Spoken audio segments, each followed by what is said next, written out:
मिथ्या कारण दोष, the fallacy of false cause, also known as non causa pro causa or a causal fallacy। यह तर्क दोष तब होता है जब कोई व्यक्ति गलत तरीके से यह मान लेता है कि एक चीज किसी दूसरी चीज का कारण है और सहसंबंध या संयोग को गलत रूप में कारण कार्य समझ लेता है। जब कोई जिस तथ्य को किसी घटना के निमित्त कारण के रूप में मानता है, वास्तव में वह उस घटना का निमित्त कारण नहीं होता है, या और अधिक साधारण तौर पर जब कोई विवेचना में भूल करता है जो कि नैमित्तिक संबंधों एक्सीडेंटल रिलेशंस पर आधारित हो। यह दोष तब होता है जब कोई किसी दिए हुए कार्य का कारण न हो, फिर भी उसे उसके सत्य कारण के रूप में मान लिया जाए, अथवा पहली घटना को दूसरी घटना का कारण इसलिए मान लिया जाए क्योंकि पहली घटना दूसरी घटना के पहले हुई थी। मिथ्या कारण दोष, जिसे गैर कारण के रूप में भी जाना जाता है, वह तर्क दोष है जब कोई व्यक्ति यह मान लेता है कि एक घटना दूसरी का कारण है, जबकि वास्तविकता में वे सहसंबंधित हो सकते हैं। यह प्रकार का भ्रम हमारी सोच को भ्रमित कर सकता है और गलत निष्कर्षों की ओर ले जाता है। जब हम किसी घटना को एक दिए गए कारण के लिए जिम्मेदार ठहराते हैं जबकि वह वास्तव में उसका कारण नहीं है, तब मिथ्या कारण दोष उत्पन्न होता है। जैसे यह मानना कि आपकी भाग्यशाली जर्सी पहनने से आपकी टीम को जीतने में मदद मिलेगी। यदि कोई व्यक्ति अपनी भाग्यशाली जर्सी पहनने के बाद अपनी टीम की जीत को समर्पित करता है, तो वह स्पष्ट रूप से एक मिथ्या कारण दोष में फंसा हुआ है। क्या वास्तव में जर्सी ने टीम को जीताने में मदद की? अधिकांश समय खेल में जीत या हार कई कारकों पर निर्भर करती है, जैसे खिलाड़ी का प्रदर्शन, प्रतिकूलता और अन्य मुद्दे। लेकिन मिथ्या कारण दोष हमें सोचने पर मजबूर करता है कि एक साधारण वस्तु या कार्य विशेषकर सुखद परिणामों का कारण बनते हैं। यह सोचना कि जब भी आप अपनी कार धोते हैं तो बारिश होती है, यह दावा करना कि वीडियो गेम खेलने से हिंसक व्यवहार होता है, अथवा विज्ञापन सुझाव देते हैं कि किसी उत्पाद या सेवा ने सकारात्मक परिणाम दिया, भले ही संबंध असंबंधित हो।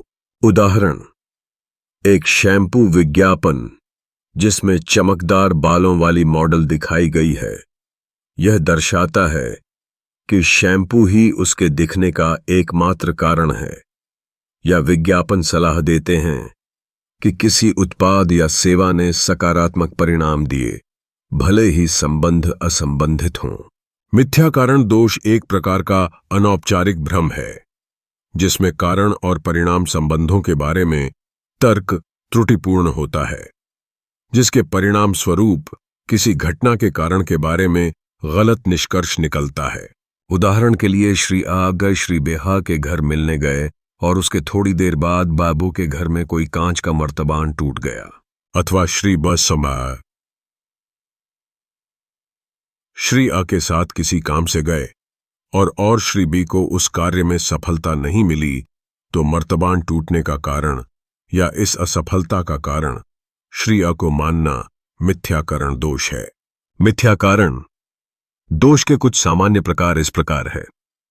पोस्ट हॉक एर्गो प्रॉप्टर हॉक, इस लैटिन वाक्यांश का अनुवाद इसके बाद, इसलिए इसके कारण होता है, और इसका प्रयोग तब होता है जब कोई यह मान लेता है कि चूंकि एक घटना दूसरी घटना से पहले घटित हुई थी, इसलिए पहली घटना के कारण दूसरी घटना घटित हुई। यह उस समय होता है जब हम मान लेते हैं कि यदि एक घटना दूसरी के बाद घटित होती है तो पहली की वजह से दूसरी हुई। जैसे, हर बार जब मैं अपनी भाग्यशाली शर्ट पहनता हूं तो मेरी टीम जीत जाती है, इसलिए शर्ट पहनने से उनकी जीत होती है। इस प्रकार का तर्क दोष मिथ्या कारण दोष है।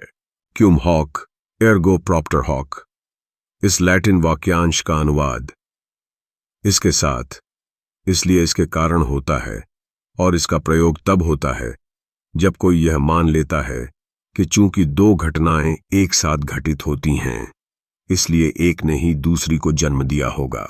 यदि दो चीजें एक साथ होती हैं तो कई ये मान लेते हैं कि एक ने दूसरी को उत्पन्न किया है। ये कोई भी दर्शाते हैं कि कैसे सरल संबंध सामग्री हासिल कर सकते हैं, जबकि वास्तविकता में एक अंतिम कारण हो सकता है। जैसे, नए राष्ट्रपति के पदभार ग्रहण करने के बाद शेयर बाजार में भारी गिरावट आई। इसलिए नए राष्ट्रपति के कारण ही शेयर बाजार में गिरावट आई। सामान्य कारण की अनदेखी करना। ऐसा तब होता है जब कोई व्यक्ति दोनों घटनाओं के बीच प्रत्यक्ष कारण संबंध मानने के बजाय किसी तीसरे कारक पर विचार करने में विफल हो जाता है, जो दोनों घटनाओं का कारण हो सकता है। सामान्य कारण की अनदेखी करना भी एक आम मिथ्या कारण दोष है। कभी कभी किसी तीसरे कारक को नजरअंदाज किया जाता है जो दोनों घटनाओं का कारण हो सकता है।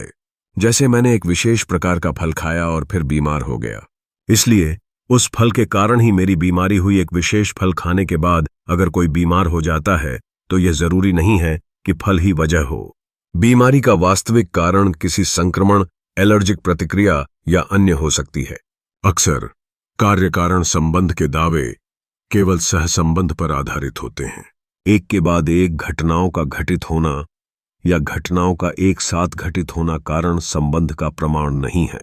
इस प्रकार झूठे कारणों की भ्रांतियों की पहचान करने से भ्रामक निष्कर्षों से बचने, सही निर्णय लेने और घटनाओं के वास्तविक कारणों को समझने में मदद मिलती है।